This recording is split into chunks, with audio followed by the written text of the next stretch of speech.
Hello বন্ধুরা, আশা করছি সকলেই ভালো আছো আর তোমরা দেখছো RS tutorial guide YouTube channel. তো বন্ধুগণ, আজকে আমি বীরভূম জেলার Kabi Nazrul college HS class 11-এর অ্যানুয়াল এক্সামিনেশন 2024-এর বাংলা প্রশ্নপত্র নিয়ে উপস্থিত হয়েছি। তোমরা দেখতেই পারছো স্ক্রিনে সেই প্রশ্নপত্র আছে।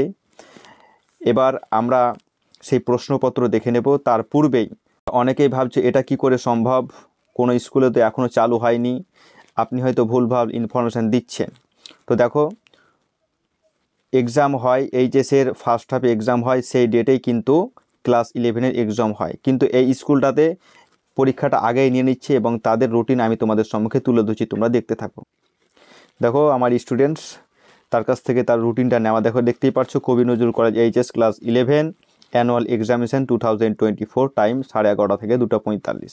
20 তারিখ হয়েছে তোমার ইংরেজি, 22 তারিখ হয়েছে বেঙ্গলি, 24 তারিখ হয়েছে পলিটিক্যাল সায়েন্স, 25 তারিখ হবে ম্যাথমেটিক্স হিস্ট্রি, 27 তারিখ হবে কেমিস্ট্রি ফিলোসফি, 29 তারিখ হবে ফিজিক্স এডুকেশান, 30 তারিখ হবে ইকোনমিক্স এবং 31 তারিখ হবে তোমাদের জিওগ্রাফি।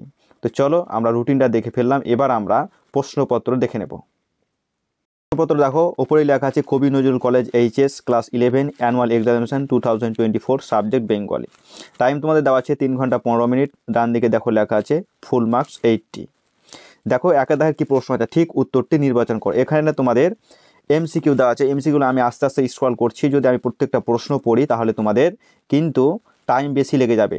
তো আমি আস্তে আস্তে সেই প্রশ্নগুলি স্ক্রল করছি, তোমরা জাস্ট দেখে নাও কোন কোন প্রশ্নগুলি এসেছিলো তাদের পরীক্ষায় এবং এই প্রশ্নগুলি ইম্পর্টেন্ট প্রশ্নগুলি এখানে তুলে দেওয়া হয়েছে। আশা করছি এই প্রশ্নগুলি তোমরা যদি রেডি করো তোমরা অনেকটাই তোমাদের হেল্প হবে। তো দেখো কোন কোন প্রশ্নগুলি এখানে দেওয়া আছে। দেখো 18টি প্রশ্ন কিন্তু এখানে দেওয়া ছিল এবং 18টি তোমরা দেখতে পাচ্ছ। এবং দেখো এবার 2-এর দাগে শর্ট কোশ্চেন কী বলছে, অনধিক 20টি শব্দে প্রশ্নগুলির উত্তর দাও। 12 একটি 12, অর্থাৎ 12টা প্রশ্ন তোমাদেরকে এখানে অ্যাটেন্ড করতে হবে।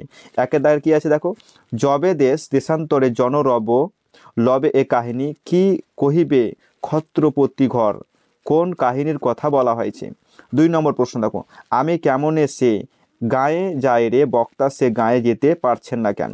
3 নম্বর, বেজেছে বাণীর সেতারে আজ বাণীর সেতারে কবি কি শুনতে চেয়েছেন। এইভাবে তোমাদের দেখো প্রশ্ন। 4 নম্বর রয়েছে নুন কবিতাটি কোন কাব্যগ্রন্থ থেকে নেওয়া হয়েছে।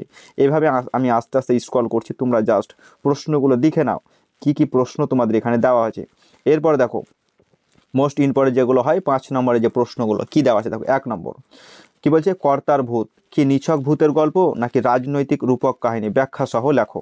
2 নম্বর, ডাকাতের মা ছোট গল্প অবলম্বনে সৌখীর মায়ের চরিত্র বিশ্লেষণ করো। এগুলি তোমাদের 5 নম্বরের প্রশ্ন।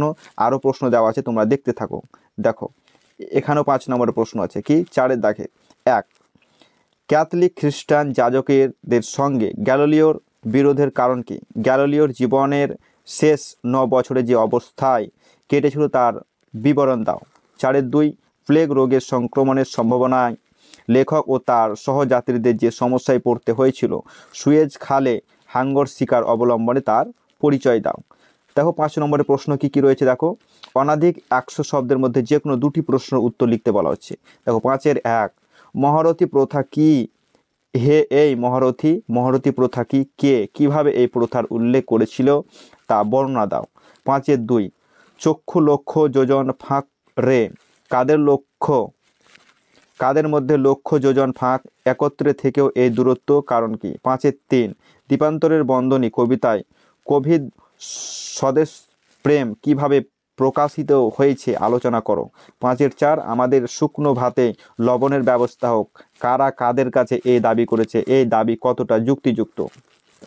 এরপর দেখো 6 নম্বরে 6-এর 1, শিক্ষার সার্কাস কবিতাটির নামকরণের সার্থকতা আলোচনা করো। 6-এর 2, এলিসেন্দা একটি স্বস্তির নিঃশ্বাস ফেলল। এলিসেন্দা কি দেখেছিল, এলিসেন্দা কেন স্বস্তির নিঃশ্বাস ফেলেছিল, সে কেবল ভাবে উড়ে যাচ্ছিল, এলিসেন্দা কেন তাকিয়ে তাকে দেখতে থাকে। 7-এ দেখো গুরু নাটকের মোট কয়টি গান আছে, শেষ গানটি কার জন্য গাওয়া হয়েছে, গানটির মর্মার্থ লেখো। 7-এর 2, পঞ্চকা দাদা বলেন অচলায়তনে তাকে কোথায় ধরবে না, বক্তাকে পঞ্চক দাদাকে তাকে বলতে কাকে বোঝানো হয়েছে, তাকে কোথায় ধরবেন। পঞ্চক দাদা এরকম মনে হয়েছে কেন? 7-3 পৃথিবীতে জন্মেছি পৃথিবীকে সেটা খুব কষে বুঝিয়ে দিয়ে তবে ছাড়ি, কে কোন প্রসঙ্গে এই উক্তি করেছে, উক্তিটির তাৎপর্য বুঝিয়ে দাও। এবার 8-এর দাগে দেখো, অধিক 150 শব্দ যে কোনো দুটি প্রশ্ন উত্তর দাও। 1, চর্যাপদের পুঁথি কে আবিষ্কার করেন? আনুমানিক কোন সময় চর্যাপদগুলি রচিত হয়েছিল? এই পদগুলি তৎকালীন সমাজ জীবনের যে প্রতিফলন দেখা যায়, সংক্ষেপে লেখো।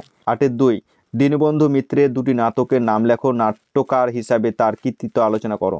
8-3 ধাঁধা কাকে বলে? দুটি উদাহরণ সহ ধাঁধার বৈশিষ্ট্য লেখো। এবার 9-এর দাগে দেখো, এগুলো 5 নম্বরের প্রশ্ন। দেখো 9-1 মিশ্র ভাষা সম্পর্কে আলোচনা করো। 9-2 ভাষা লিপির উদ্ভব ও বিকাশ সম্পর্কে আলোচনা করো। তো ফ্রেন্ডস, এইগুলি ছিল তোমাদের মুরারই কবি নজরুল কলেজ এইচএসের বাংলার ফাইনাল এক্সামের প্রশ্নপত্র।